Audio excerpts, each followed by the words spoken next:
America, if you point out that biological sex is a physical reality, you can be fired from your job. The Washington Post will send a reporter to your house to intimidate you, but it doesn't change anything. Denying reality doesn't change reality. You could say gravity isn't real, but if you jump off the roof of your garage, you're still going to get hurt. And that's true for biological sex. It is, in fact, real, whether the authorities admit it or not. Officials in New Jersey are learning that lesson this week. 2 female inmates at a supposedly all-women's prison in New Jersey have just become pregnant. You wonder how that happened. Well, it turns out those women had sexual encounters with another inmate who was a biological man passing as a woman.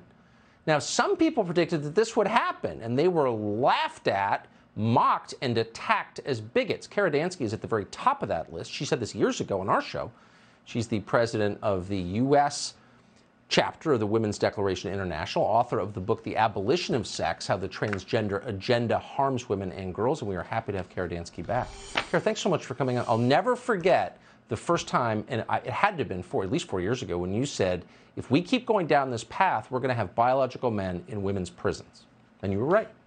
Absolutely. Thank you so much for having me. You know, though the story that's happening in New Jersey is obviously horrible for so many reasons. We need to not have men being housed in women's prisons. But a couple takeaways from this that I just want to point out are, first of all, the state is not getting away with this by telling its residents that they are housing men in women's prisons. What they are doing, of course, is telling the residents that they are housing so-called transgender women or trans women in women's prisons, suggesting that there is some sort of subcategory of women that is called transgender women or trans women, and it's not true. The fact of this story shoots a hole right through the trope that trans women are women.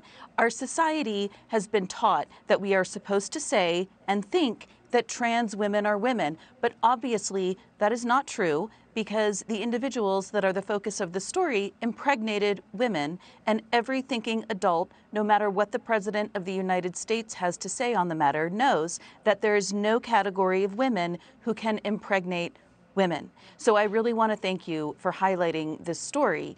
And I also just want to point out that this is not just a problem in New Jersey. This is a problem across the country.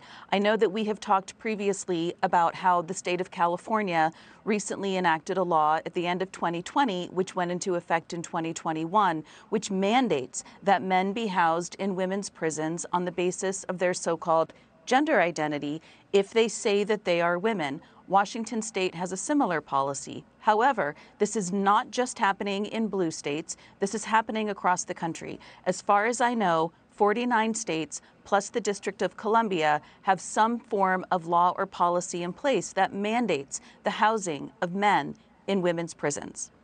Why is it left to you and J.K. Rowling and a couple of others to point this out? Where are the physicians who know perfectly well that what you're saying is true, the biologists who know it every bit as well? Why are they going along with this when they know it's a lie?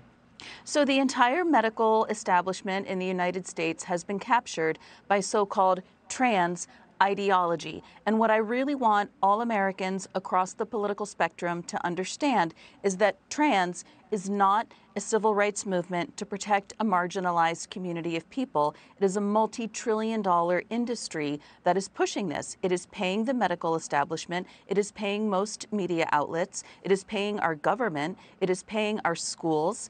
It is at all levels, elementary schools through college, to push the idea that the material reality of sex does not exist, and that what is more important than the material reality of sex is so-called gender identity. This is all being pushed by a multi-trillion-dollar industry in the guise of a civil rights movement. It's all a lie. And these are the people providing our medical care. It's really scary when you put it that way. They are. I know someone who is a medical student right now, and she is horrified about what's being taught. I do just want to say really quickly, there's something that has been announced in the past couple of weeks called the Women's Bill of Rights. This was drafted by members of the Women's Liberation Front and by members of Independent Women's Voices, supported by my organization, Women's Declaration International, as well as Concerned Women for America. And I really hope that one of the members of Congress introduces it. Thank you so much. I hope so, too. Great to see you. We'll be right back.